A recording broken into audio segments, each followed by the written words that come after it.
Kāds iestādīja ābeli, tā auga un zaļoja un deva brīnumainu ražu.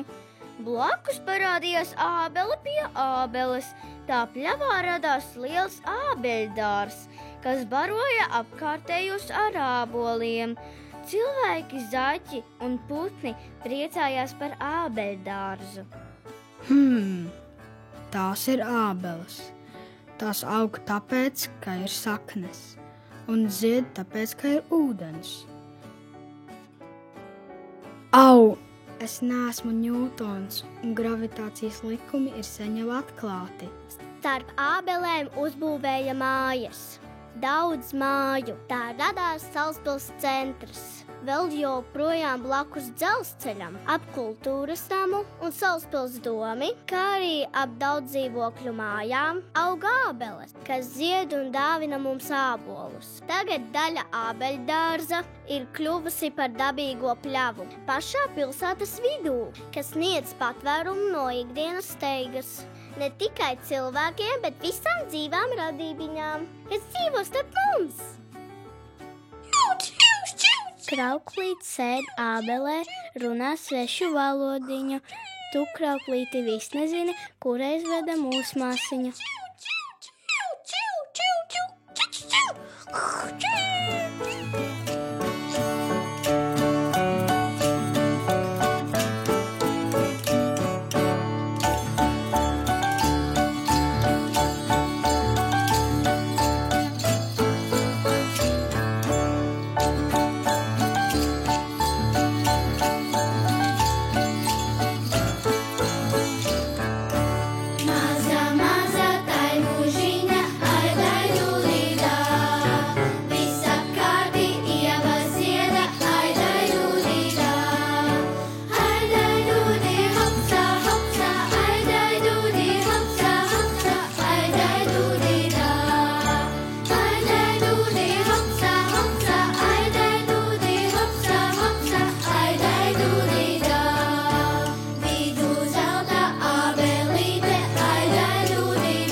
Tev kaitēja, tev ražana dzīvošana. Ziedābele kalniņā, te kupīte lejiņā.